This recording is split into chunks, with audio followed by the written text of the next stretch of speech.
Hi everyone, my name is Junon. I have a health science background and I'm the author of the book Truth and Empathy, How to Find Your Soulmate. And I'll put a link to the book below. This video is about the romantic compatibility between ENFPs and ESFJs. But before we dive into this topic, I would like to underline something about my book. It is written from a health science point of view, so we'll be looking at the anatomy, physiology, brain dominance, neurotransmitters, and so forth of the 16 MBTI personality types. And based on this information, you can identify your own type. And then, since that I advocate that like attract like, you can determine who's the best romantic partner for you long term. So let's go back to the topic at hand. Let's look at what ENFPs and ESFJs have in common. Obviously, they're both feelers. So these are people who are right brain dominant. They come from the heart. They're empathetic. These are people who like to get along with people. And also, they put emphasis on their relationships in general, and most specifically, their romantic relationships. So they will get along on that level. So they will understand each other's need for healthy romantic relationships.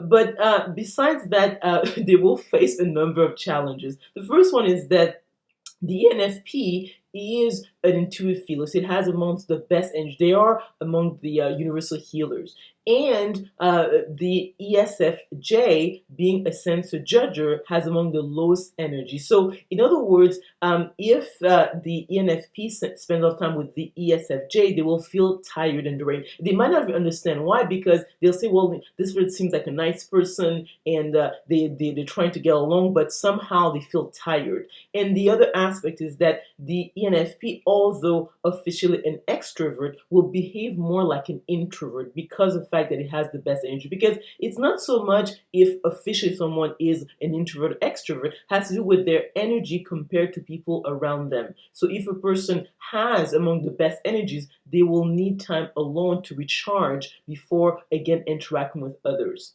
That's the other challenge they'll be facing. Now also, the ENFP is a perceiver. So these are people who feel energized by the unexpected. So they like flexibility in their schedules. They're the type of people who can think quickly on their feet. And so they need that in a partner. Whereas the ESFJ, being a judger, need predictability, stability.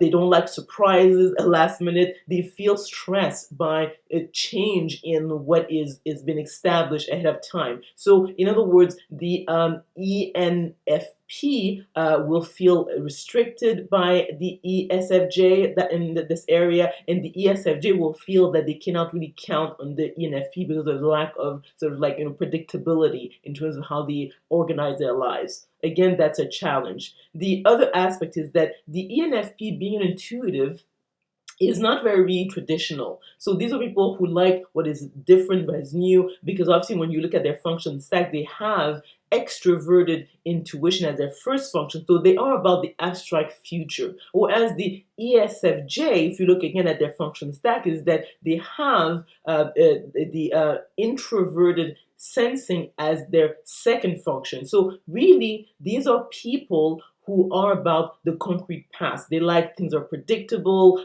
they like what is tested and true, and also they rely a lot on, let's say, the approval of their peers, and they want to be accepted, and they want to belong in a particular sort of group. So, in other words, they're the type of people who are willing to sacrifice what they know is true or what even is good for them to get along with others, so because they have extroverted feeling at their first one, because they want to bond. That's what they want ultimately. Whereas the ENFP, having introverted feeling as their second function, are about authenticity. So they want to be real. So they're willing to sacrifice, let's say, being cooperative just to be authentic, which is not the case with the ESFJ. So, in other words, they are not going to get along well on that level as well. So, if I look at the compatibility between these two, it's not going to be going well. And the probably issue with this couple is that because they are soft-hearted, they want to get along, they might stay together longer than they should, and they might feel like, okay, there's so many aspects that don't really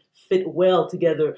So they their relationship will probably drag on longer than it should be before they decide to part ways. So in other words, I think this is a very incompatible pairing because of the fact that the only thing that they have in common is the fact that they're both feelers or right brain dominant, but everything else in terms of their relationship style, in terms of how they organize their life, because their organization style, for example, the ENFP, it is the feminine spontaneous, so they put emphasis on authenticity, whereas with the ESFJ, their relationship style is the feminine and organized, so they put emphasis on bonding.